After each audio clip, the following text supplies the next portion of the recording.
The Amazon covers almost 3.5 million square kilometers. From the sky, it looks like an endless, tranquil sea of green. But beneath that uniform canopy lies a highly active war zone. Every organism here fights a daily battle just to extract enough calories to stay alive. The trees themselves are heavily armed. They actively lace their leaves with potent chemicals and toxic poisons, a massive, invisible defense network designed to sicken or kill any herbivore that tries to eat them. To find a meal here, you must bypass a biological security system. The baseline state of the rainforest is chemical hostility. Look at the leafcutter ant. These tiny insects haul chunks of foliage weighing 20 times their own body weight back to their underground nests. These worker ants never consume the toxic leaves they harvest. Instead, they act strictly as a transport and labor crew. They deliver the material to specialized chambers where millions of other ants use it as fertilizer to grow a specific fungus. The fungus breaks down the plant poisons, allowing the ants to safely eat the detoxified growth.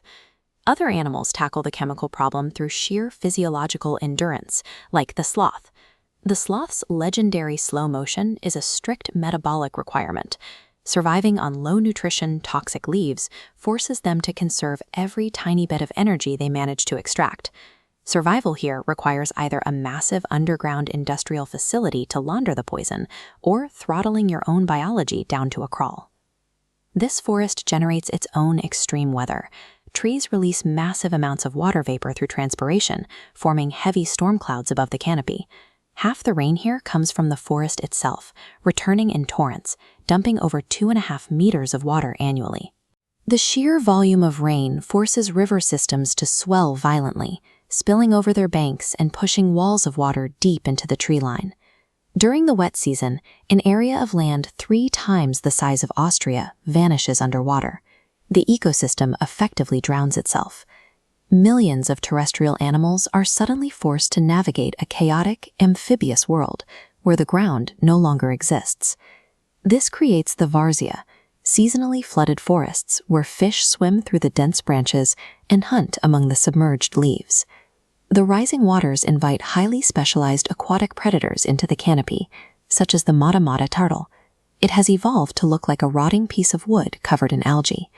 It sits perfectly still in the shallows, until small fish graze against its shell, and then it strikes. Patrolling the deeper submerged canopy is the pirarucu. Growing up to 3 meters long, it is one of the largest freshwater fish in South America. The pirarucu is a relic from the age of the dinosaurs. Because the warm floodwaters are depleted of oxygen, this massive fish has retained the ability to gulp atmospheric air from the surface as it hunts. The floodwater invites ancient, heavily armed killers directly into the heart of the jungle. Eventually, the rains stop.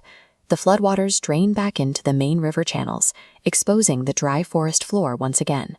But the rapid drop leaves thousands of aquatic creatures trapped in shrinking, isolated puddles. Stranded fish, like the rivulus, use violent muscular flips to launch their bodies across the dry leaves, jumping their way back to permanent water. For those that can't make the jump, they become an effortless, high-protein buffet for terrestrial mammals and birds patrolling the newly dry ground. In the Amazon, one disaster clearing away starts a different phase of consumption. The lethal trap for the fish is an absolute bounty for the scavengers. As the dry season reclaims the canopy, the intense competition on the ground resets. Above it all sits the harpy eagle, the apex survivor of the canopy, equipped with talons the size of a grizzly bear's claws. Existing here means dodging toxic leaves, enduring seasonal drownings, and avoiding relentless predators. The entire Amazon operates on extreme evolutionary pressure. This relentless violence is the forge that produces the forest's most brilliant life forms, where every creature must out-innovate a hostile landscape just to see the next sunrise.